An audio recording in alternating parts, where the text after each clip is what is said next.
Good afternoon and happy 2nd of September 2021.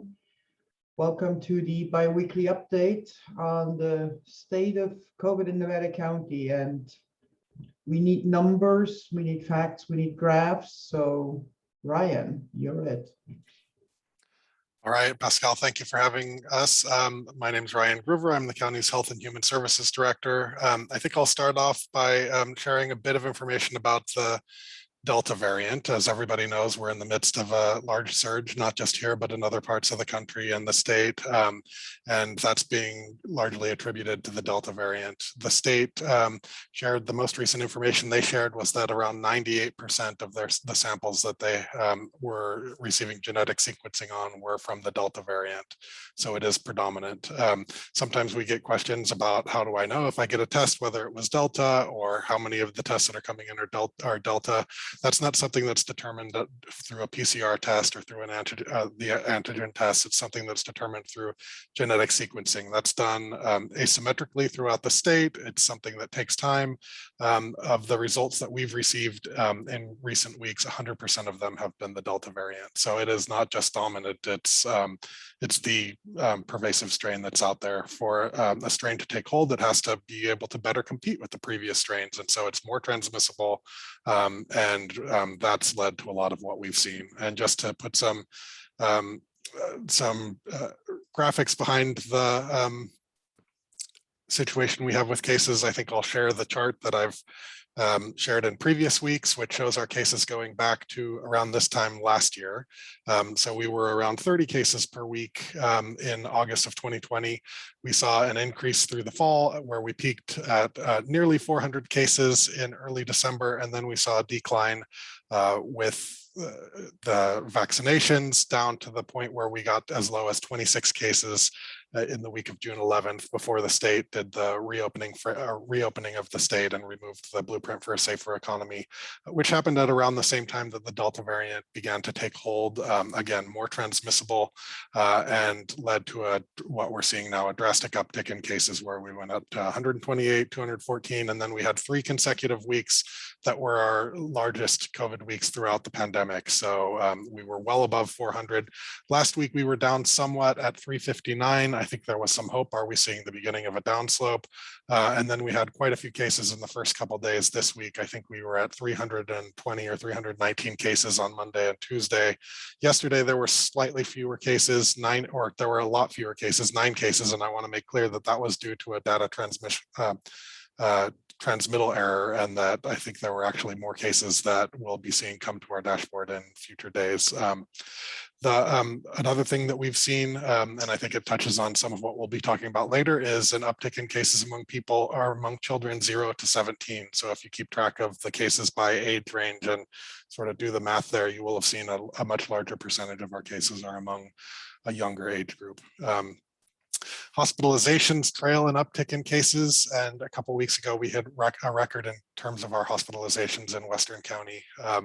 There were some sort of Facebook rumors that were out there about ambulances being queued up and the hospital denying care, and they've assured us they're not to that point. It's normal in high volume times for ambulances to be waiting, not to say that there aren't a lot of cases and it's not a huge strain on them, but they're not denying care. And I want to nip that rumor that was out there on Facebook in the bud.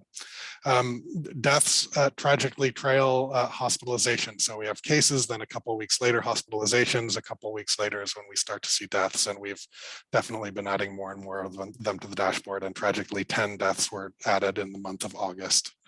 There are frequently questions about vaccinated versus unvaccinated. I believe the state has started sharing some data. I don't know if we'll be able to have that in time for today's presentation, but what we're seeing is around 20% of cases are in vaccinated people. And that's approximately what we would expect based on what we know of the effectiveness of the vaccine and the percentage of our population that's vaccinated, which right now is around 60% of our population that's eligible that's fully vaccinated, and another 8 or so percent that are partially vaccinated. And then the other big thing to mention, I think, is that school recently started, and there are a number of outbreaks in schools, and we're working very closely from the county side with the county superintendent of schools, with the districts, and with the school nurses to support and help get through that situation. So I'm sure we'll be talking more about that. And I think I'll stop there. Thank you, Ryan. And speaking of schools, Scott Lay is joining us. So thanks for taking the time. I know that you have another meeting to jump to. So can you tell us a little bit about what's going on in the schools and how are things going? Absolutely. And I just saw the question from Tracy, I think, in the chat. And I think public health will probably be able to answer that question a little better than me with specific data. But things in the school, as Ryan alluded to, we are seeing a great uptick in numbers in our schools, some higher than others. With that, there's really 3 big issues with the uptake in numbers that we see. And those issues are the quarantine procedures that CDPH, that's California Department of Public Health, that's what we follow. And there's multiple scenarios. Last year, it was easier. There's really kind of, if you've got it, if this, then that. This year, there's really almost 4 options you might have based on the student's contact, vaccinated, unvaccinated, masked, or unmasked.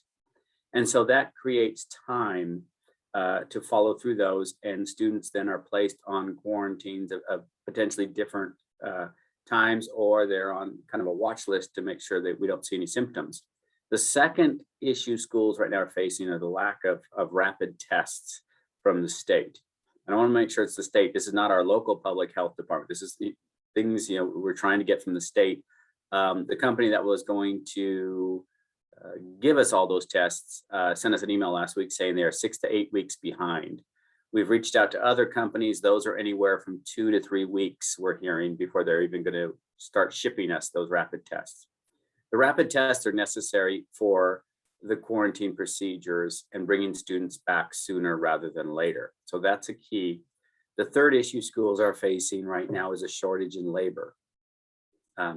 We don't have a lot of people right now who want to come and work at the schools doing contact tracing, which helps in the quarantine, helps get kids back, really gets to the bottom of any COVID contacts. That also falls over to our substitute teachers. When a teacher is out, we are finding great difficulty getting substitute teachers. To give you kind of a rough idea, Pascal, we had about 200 in 2019. Last year, that went down to 100. And this year, we're right around 68. And of those, they often pick a particular school that they would like to work at just for their own safety. When we find out about how can we get more subs, it's usually not a money issue. They're just afraid to come into the classrooms right now. So those are three big issues. We have a couple schools that are have a number of cases, not only staff and students, but they're losing the ability to contact trace. Their contact tracers right now are working 12, 14 hours a day, trying to keep up with that, keeping their kids safe, keeping the staff safe, but it's becoming increasingly difficult. I want to really thank our public health department and our public health officer for working with our schools. They answer the phone every day, every night. Last night, both Dr. Kellermann and our director, Jill Blake, and I were on a phone with the governor's office, California Department of Education, State Board of Education, the California Department of Public Health. We are raising the alarm here in Nevada County of what we need to keep our schools open and open safely. So our local public health department has been a tremendous resource in trying to keep our schools open and keeping them open safely for students, staff, and community. So that's kind of a brief update, Pascal, of where we are. I think you'll get a little more details from the other members of this panel. Okay, thanks a lot, Scott. And of course, the question that everybody has is like, are you contemplating, was any of the schools contemplating a closure if you have more cases, or also if your teachers are out and you don't have enough substitute, is there anything that could be, is a closure possible? I would say during this time, anything is possible. Yes. You know, if public health department works with us and we deem that we're unable to keep up with contact tracing, that we have too much of a spread in any one school and safety is compromised for students, staff, and then further out the community, that is a possibility. Yes. So we'd rather not go there. None of us want to do that. But that decision may be taken out of our hands based upon the circumstances that we're in right now. And I don't know, maybe Ryan or Scott or Jill, do you have any idea how many students are out right now, or how many teachers are out right now due to COVID? This is Jill. I can say I don't think we know how many are out right now due to COVID. That information is not reported to us on a regular basis. But our senior public health nurse, who is serving as liaison to schools, last night on that call that Scott Lay just referenced, she said that we have had over 500 lab confirmed cases in school-aged children since the beginning of August. So that's a big number. How many of those are still out? How many of those are released from isolation? Not entirely sure, but again, that's a big number. And I want to just remind folks that those are the lab confirmed cases. That doesn't include folks who did home tests. That doesn't include those who didn't get tested. Those are just the ones that are laboratory confirmed. That's probably the best number I can offer. And it's a big number. Scott is leaving the meeting because he has another thing he was. So thanks again, Scott, for coming in, and hopefully we can talk to you or somebody from the schools in 2 weeks, and hopefully with better results. Put me down and I'll be here. And I noticed there's some other questions I've seen here that may be answered by Dr. Kellermann or Jill Blake coming up. But if not, parents and community members are always welcome to email me. They do it all the time. It's slay@nevco.org. I'm happy to answer any questions. It may not come within an hour or two. We're incredibly busy right now, but I promise to get back to every single person as soon as I can. So thank you, Pascal, for doing this. Great service to our community. And again, thank you to our public health department for the partnership that they've been doing and steadfastly standing beside us and making sure we do what's the best for our kids in this community. Thanks, Scott, for all you do. Thank you, Scott. Alinea, how are, from the healthcare professional standpoint, how are things looking at Chapa Day and in general, and what can we do to help? So I think in general in healthcare right now, we are understaffed, and the demand is great for testing. And we're also doing primary care. So we are doing some heroic efforts to try to make things work. I think what we can all do as a community to help curb this, and it's nice to see some of those numbers going down that Ryan showed, but it is really to get vaccinated when you can, wear a mask indoors and outdoors if it's crowded. This particular variant is a lot more contagious than the past one. And so, you know, the 6 feet rule and the masking is really, really important. But it could even be more transmissible even within 6 feet. So that's really important to wear a good mask. I would even recommend a KN95 or a double mask if possible. And then if you have any inclination of getting vaccinated, you can please come by if you're a patient, and we have walk-in clinic for you.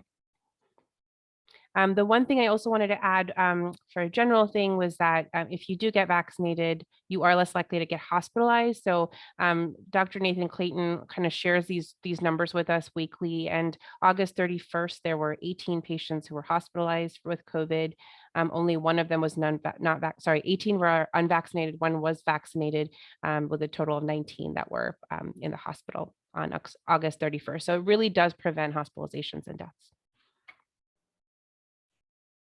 And Scott, I think that the emphasis on the vaccine preventing the severe symptoms and for most people to be hospitalized or worse. I mean, that's really something that needs to be emphasized. And also, I'm noticing that vaccinations have gone up after the FDA gave final approval, and then also after some of the numbers that came out, these really large numbers of new cases and new fatalities. Yeah, it's, we have seen a little bump in immunizations, not enough. I think we've administered close to 110,000 doses in this county. So hats off to the people that have been immunized. One study that's interesting, Pascal, is looking at Eastern and Western County, and we see that the graph for cases is going up in Western County, but kind of flattened out in Eastern County. And the only variable is immunizations. They have higher immunization rates in Eastern County than what we have here. So yeah, it does prevent disease, but certainly prevents sickness, as Alinea mentioned. The statistics for Sierra Nevada Hospital are replicated throughout the state that if you are immunized, yes, you can become COVID positive, but it's very unlikely you'll end up in the hospital. Very unlikely you'll end up in the ICU, and exceedingly unlikely you'll die. So masking is real important. It's certainly one of the tools we have to use, but immunizations is what's going to get us out of this pandemic. And we have a question that Holly it must be new, and she doesn't know Dr. Scott Kellermann or Jill Blake's titles. So can we have your official titles, please? Yeah, we get mixed up frequently. Joe, you want to go first? Sure. I'm the director of the Nevada County Public Health Department. Yeah, I'm public health officer. And we work together closely, and our titles are not exactly interchangeable, but you can ask either one of us for the same question. We'll get the same result. And the question is, do we have data regarding the kids, how they are faring with the virus? Many of the kids that caught COVID don't have a choice to get vaccinated, but how are they doing? Is the Delta variant, is that more virulent for kids? Are they impacted more than with quote unquote the regular COVID-19 variant? Well, non-variant. Alinea, you want to do that, or you want me? Sure, I can take a stab, and then maybe you can follow Dr. Kellermann. So based on what we're seeing anecdotally, our pediatric ICUs are filling more, although to keep in mind, if someone is that sick, they're usually sent down the hill. And so, the Sacramento PICUs, or the pediatric ICUs, are definitely filling. That being said, there's a small percentage of children who do get hospitalized with COVID, and it is less than adults. However, when you compare it to something like the flu, last year, one child died of the flu, and this year it was around like 300 children that died from COVID. So it is definitely more virulent and more deadly than COVID. And because we're seeing more cases of kids that are getting testing positive, we're going to see in that proportion of kids also getting hospitalized and dying. So it's definitely preventable in terms of us masking around those kids and getting vaccinated around those kids. And hopefully in the next few months, we can get some data on vaccines for that age group as well. Thanks, Alinea. Alenea's right. We've seen kids don't suffer the same consequences as adults. And of course, if you're immunocompromised, it's even worse. If you have other healthcare concerns, which kids traditionally don't have, it turns out the Delta variant is not only more contagious, it is more virulent, as Dr. Stevens mentioned. If you get it, you're more likely to be hospitalized. And I think our duty is to protect these kids. I mean, it is granted that they don't get quite as sick, but who wants to, infect a kid with this, potentially very serious virus? So I think it's incumbent upon us as adults to act responsibly. to mask and be immunized. And then when immunizations are available for the kids under age 12, make that available to our, have our kids, encourage our kids to be immunized also.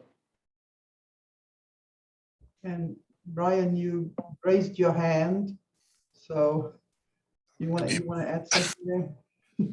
Yeah, I just wanted to, I was wondering if we could speak to one of the questions that came in the chat, which is why is there no mandate for social distancing in classrooms, given what we know about transmissibility of the Delta variant. So the state, working with CDC guidance and the science that was available at the time, really put together their guidance for schools based on what the information suggested in terms of if masking is enforced, if these other things are followed, if there are these other protocols in place, it appears based on what they knew at the time that you could get more people back to school, noting that that's a huge priority to have kids in person school in a way that's safe without the social distancing, presuming these other things are in place. I will say I feel like that guidance was largely developed sort of before the Delta variant took off, and also isn't necessarily something that's applicable in the same way in the midst of an outbreak with a lot of cases. And so that's why I think we're seeing a situation now where we're trying to leverage additional resources and work with them on additional protocols to be able to contain the current situation. And so whether the state will be changing that, whether that will change at the CDC level, I think what's going on now, not just in Nevada County and throughout the state, may well have an impact on that. But that's just the context that was based on information and their understanding of the situation as it was at the time that they were developing that. So I don't know, Jill or Dr. Kellermann or Dr. Stevens, if you have any more insight on that, but I just wanted to get that out there. I appreciate you referencing the science, Ryan. So, I mean, that's why the stricter mask mandates are in place and other mandates are in place in the school community, because the science demonstrated that if those things are in place, the chances of disease transmission were lower and the distancing wasn't as necessary. So the attempt was to keep as many children in school for as long as possible, as safely as possible, so as not to disrupt their education. And yes, I think they are reviewing their guidance, I think by November 1st. I think they've made a commitment to review the guidance by then.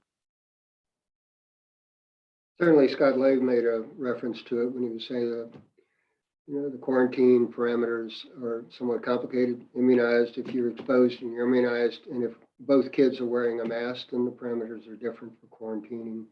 So certainly the science is very robust in saying if two people are masked, that it is very effective in preventing the spread of disease.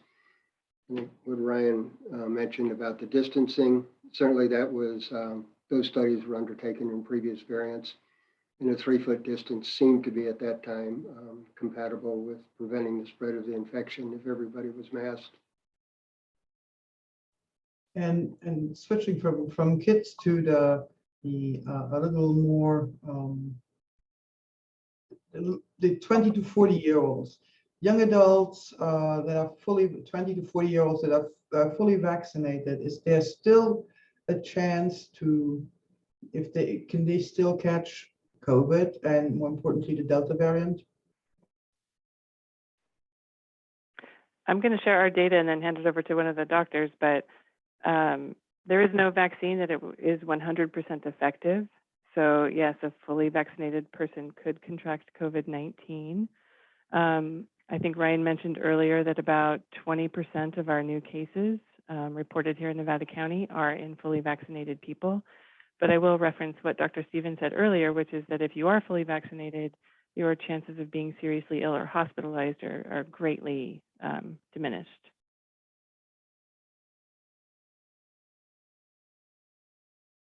The numbers that came from full FDA approval for the Pfizer vaccine indicated that the initial numbers of 95% were not totally correct in the real life, and it turns out it's 91%, which is quite extraordinary for any immunization, but still you have 9% that where the vaccine doesn't produce much in the way of robust immunity. So you have that number out there so we will see cases called breakthrough cases in people that are supposedly immunized, but 9% didn't get as high an antibody level as they should.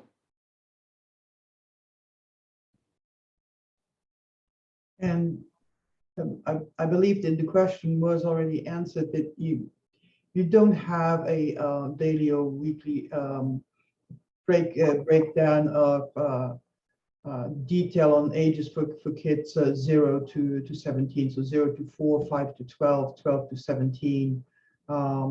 Tracy says our school needs the data to inform policy and as well as families to assess relative risk to their children. I think in general, so since kids under 12 cannot be vaccinated, I would think that the risk might be a little higher. But hey, I'm not a doctor or a health professional, so I'm asking you. I can address the data, and if someone named Tracy is the one submitting it, I think I've had correspondence with Tracy as well. So I'll two-pronged answer. One, we don't have that data broken out that way yet.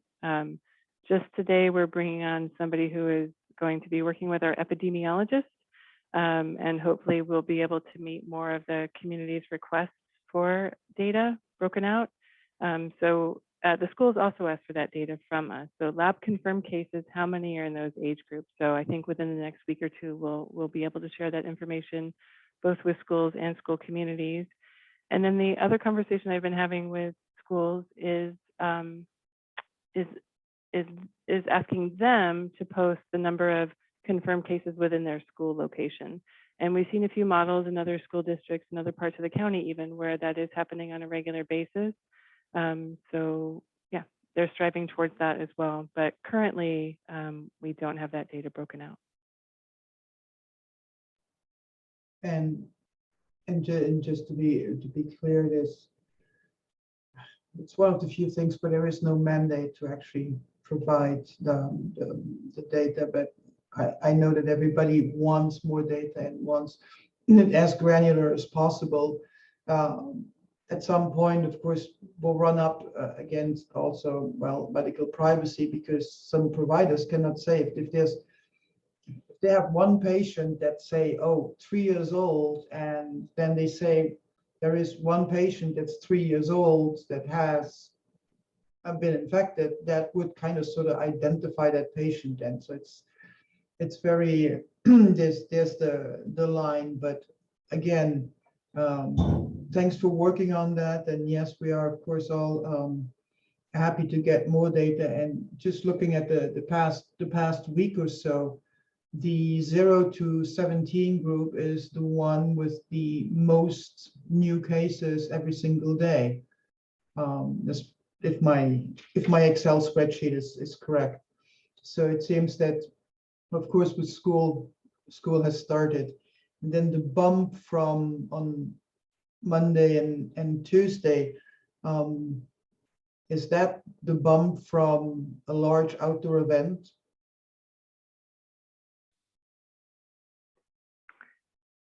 I will say that it could definitely be connected to large outdoor events, but as our case number, when it remains this high, when it is this high, it's really difficult to understand where disease transmission is happening.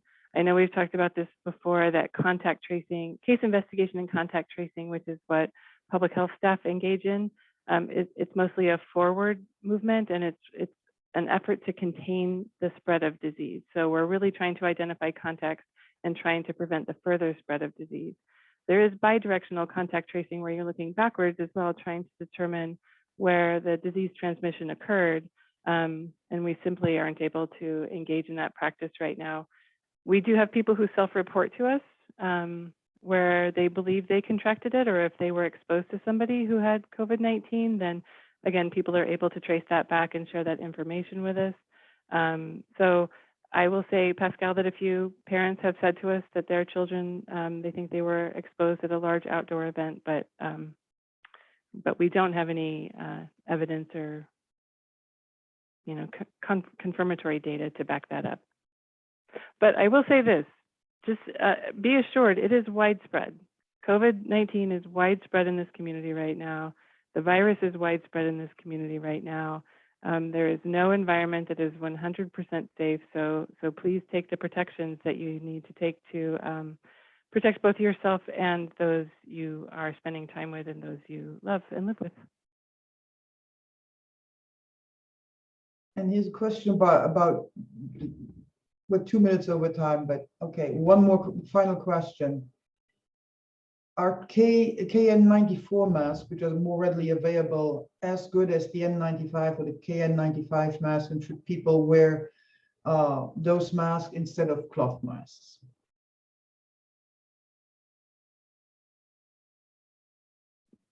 Well, take a swing at that one. It's we've got fire, smoke, particulate matter out there, the PM 2.5, those small little micron, particles from smoke, air quality index over 150. And if that's the case, and certain scientific studies have shown that the higher the air quality index is, the more likely you are to get infected with COVID, and the more likely you are to get sick from it. So certainly when you see when you have a little trouble seeing the building down the street, wear an N95 or certainly an N94 mask.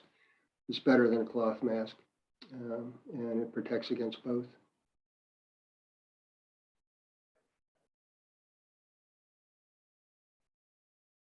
There. Okay, we are over time, but great questions today, and we will do this again in 2 weeks, unless something really, really dramatic happens. But I'm really hoping that in 2 weeks we'll be back, and with hopefully some better news.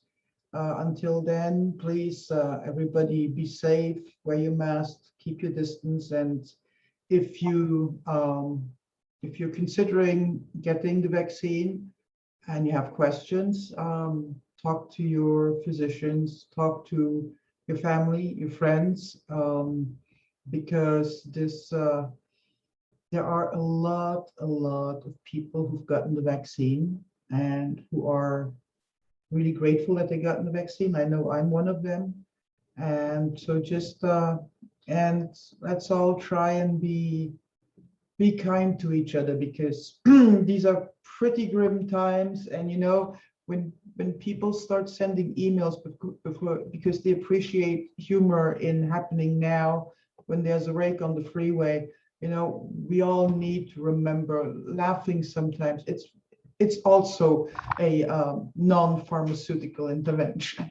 So with that, thanks everybody for our panelists for your time, and thank you everybody for the panelists, participants, and we'll see you again in 2 weeks. Stay safe.